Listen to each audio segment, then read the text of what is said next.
Hello everyone, I am Renata from the eSpot, and in this video I am going to be giving you my top 37 songs for Eurovision 2023. So all these songs have now been released and I have heard them all. And I found it really hard to actually do a ranking, like a, top to bottom ranking. So I decided that I would do a tiered ranking. It just seemed like the easiest way to give my overall thoughts on all the songs that we have for this year. So I am going to start actually with the first tier, which is my on repeat tier. So for this tier of songs, if you ever were a song that I just like, even if it was for one day, if it was the only song that I could listen to for that day because I was so hyped on it, and you make it into this tier, the repeat tier, you're there forever. It doesn't matter if I fall out of love with it. Like, it's going to always be within that tier because at least at one time it was a song that I could not get enough of. So for my on repeat tier, we have Finland. This won't be a surprise to anyone. I really, really love this song, have since the beginning. Um, Also on this tier is Romania, another song that will not be a surprise for anyone who has seen my videos before or follows me on Twitter. I really, really love this song. And again, I have from the beginning. Next, we have Serbia. This song is amazing. I like it more every time I hear it. It really reminds me of Nine Inch Nails, a particular era of Nine Inch Nails in particular.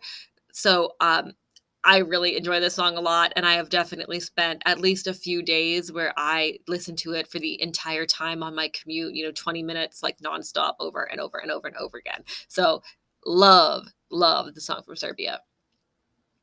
Next is the UK. As soon as this song came out, I had it on repeat.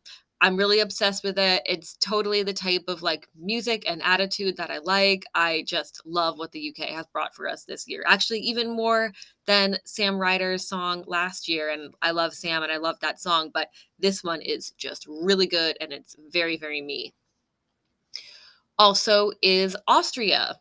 Another really infectious tune, totally gets stuck in my head. I had to listen to it over and over and over again after it came out. Just cannot get enough of this one. Next is Moldova. I was so excited from the beginning that Pasha Parfani was coming back for this year because I really enjoy him as an artist, and I happen to think that this is his best of all three songs that he's tried for Eurovision. I really love it. This one definitely went on repeat right away. We also have Denmark. At first, when I heard this song, I thought it was good and it was cool or whatever, but it didn't necessarily stick on me. And then I found myself kind of getting it stuck in my head. And then there came a day where I was like, I just can't stop listening to this song. And I kept replaying it, replaying it, replaying it. I totally love this song. I just think it's a great bop. I love listening to it. It makes me feel happy. And it is on my repeat tier. And finally, we have Norway. Again, this was another song that right from the beginning, it really just stuck out to me. I really liked it. I have continued to like it. I've actually grown to like it even more. This is a huge, huge favorite for me this year.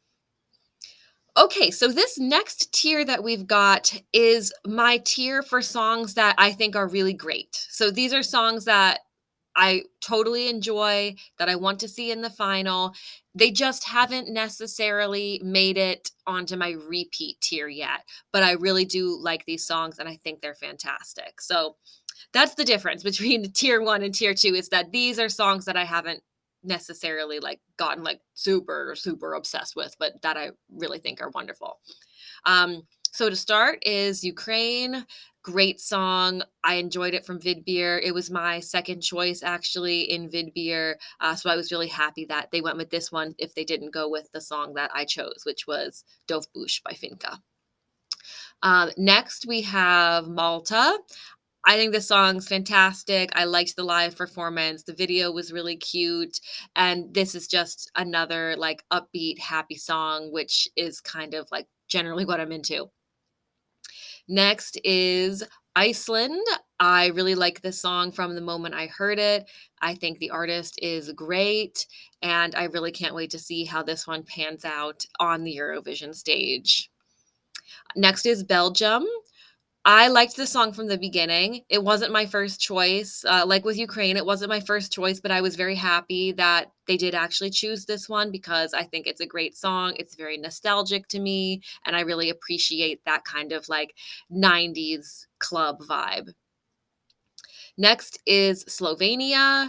This song's fantastic. I really enjoy singing along to it. I think it's great. The band is great. Cannot wait to see a couple more live performances with them and see how that is going to work out. Next is the Netherlands. I think that this is honestly one of the like best produced songs of the whole contest. It's just like so polished and so good. And I actually really enjoy listening to it despite it not necessarily being like my style of music that I tend to gravitate towards. Next is Spain. This was a song that actually, at first, as the recording didn't really stick out to me very much, but the performance really sold me on it. And since the performance, I've listened to the song a lot more and I've realized that actually the song on its own is truly great. Just took a while for me to really appreciate how good it actually was. Next is Croatia. I think this maybe is controversial. I don't know, but I think this song is great. I think it's a great, like, kind of old school punk rock song. I love that it reminds me of like 1970s rock operas. And it actually has like a really strong message. And I like the performance and it gets stuck in my head. I honestly think Croatia's song is great. Next is Sweden. I love the artist. I think the performance is great. I really enjoy listening to the audio track. Think it's wonderful. Um, I love that it's written by Cassiopeia, who was actually the songwriter for Wonderland, which won American Song Contest. So I actually would love to see her actually win Eurovision because then in the span of 1 year, she would win American Song Contest and Eurovision as a songwriter. And I love Cassiopeia, and I think that would be really cool. Obviously, Laureen is the one singing the song, and she's going to do great and might win. But that's just sort of something that like I've been thinking about with regards to this particular song. But yeah, I mean, this one's the total package. Okay, so next we have France. Took me a second to notice what the flag was. Next we have France. This is another one. First time I heard it, I was like, okay, wow, this is good. And then I've listened to it even more, and I like it even more every time I hear it. I love that it's a disco track. It's a little bit. Um, I don't want to say old fashioned. That's not the word. Not typical, but it's very French. It's very French. But I think that, like, the whole disco aspect of it too just kind of, like, pushes it into, like, another realm. I think the song is great. And finally, Australia. This song, from the first time I listened to it, I was really intrigued by it. I liked that it had just like this cool energy to it. There was a really like an unpredictability about it. And the more I listen to the song, the more I like it. So this one has actually risen in my tiers to the great category. This next tier is my good song, I just don't wanna listen to it all the time category. So this is a song that, like, I think is songs that I think are totally fine, that I do like sometimes in certain contexts, but that I'm just not necessarily in the mood for all the time. So this you could also call this tier, like, the sometimes skip category. Not because I think they're bad, just because sometimes it's just not what I wanna be listening to in that particular moment. I have to be in the mood to listen to these particular songs. So, first is Germany. It's just a little bit harder than what I tend to wanna listen to, like, Blood and Glitter isn't a song to listen to when I'm, like, driving into work in the morning. Um, Next is Azerbaijan. I like this song, it feels very nostalgic to me. I just don't always wanna be feeling that nostalgic. Next is Portugal. I think this is a really nice song. It's just not really clicking with me. Like, it's not something I'm not thinking like, "Oh, I really wanna listen to that song." It's not really getting stuck in my head. I think it's good, and when I do hear it, it's not like I'm like, "Oh, I gotta change it."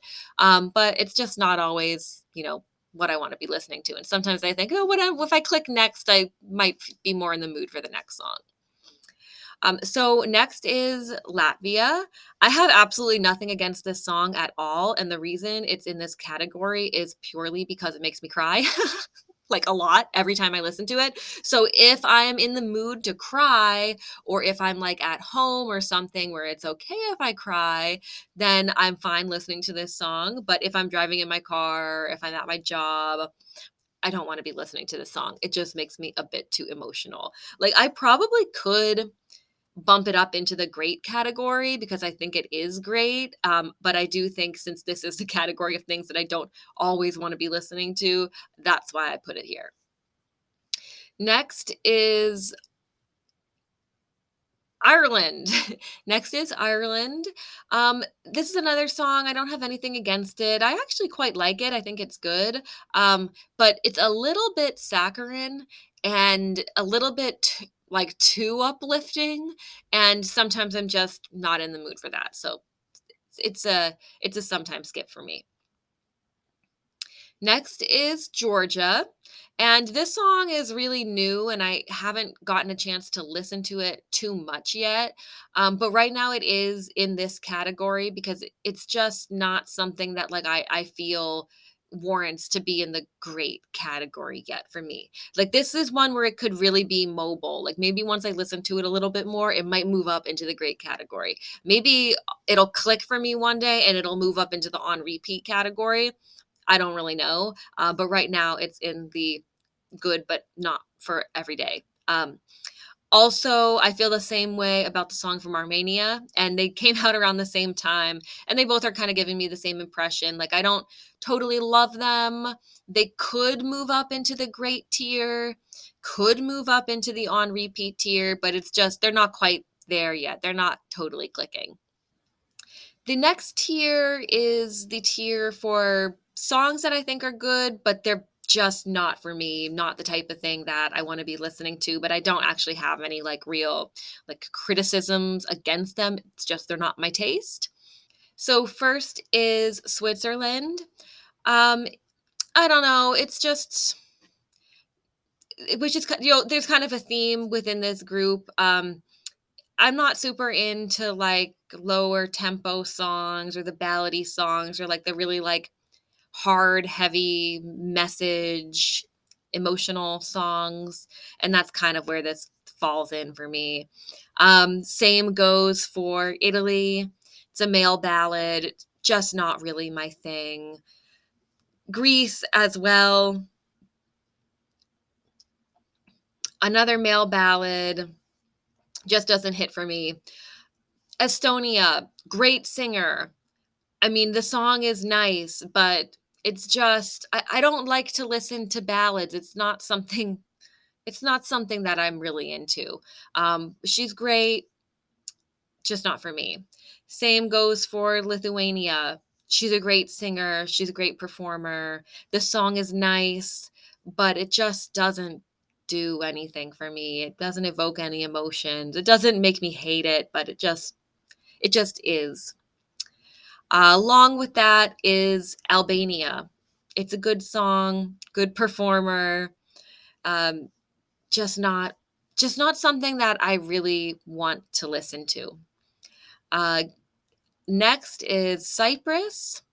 Cyprus. It. I could see this one maybe moving up into that, good, but I don't always want to listen to it category. But right now, it's still, I haven't seen a live performance either. So I also don't feel like I've maybe like connected with the artist at all. All I've seen is the video, and mm, I could live with it. I could live without it. Next is San Marino. I've seen the live performance. I think it's okay. It hasn't really gotten stuck in my head at all. It's not something where I'm like, "Oh, I can't wait to hear the audio recording." It's just it's not got me super excited yet. But who knows? Maybe it could when I see the or when I hear the studio version. And now, since you made it to this part of the video, you can probably guess what are my final tier. So, this final tier are the songs that I actually think are not good songs, songs that I would be happy if I never heard them again. Um, First is Czechia. I feel like the song is very naive, and it feels like it was very much formulated for Eurovision and to hit kind of like all the check boxes of what people want in a Eurovision song. I feel the same way about Israel's song. It's another one that just feels so contrived and checking all these different, Eurovision tropes. However, I would say that this particular song from Israel is not naive. I would say it's the opposite, and it's really overwrought and overproduced. And it's just not something that I enjoy listening to at all. And finally is Poland. This is so disappointing to me because I always want Poland to do good, but this song is just feels like a demo. Her vocals aren't great. The vocalization that she does with the baby, like it's become a joke to the point that it's not even cute. And I really don't see how it can come back from that. So I'm sure you're gonna be pretty pissed off about those final 3. That's okay. I'm not gonna fight you over it. This is my ranking, it's my opinion. You have your ranking, that's your opinion, that's fine. That's what makes the world exciting is we all have different opinions. We don't have to fight over it. It is what it is. So that is my top 37 for Eurovision 2023. If you liked this video, hit the like button, subscribe, leave a comment, and follow on social media at eSpotPod.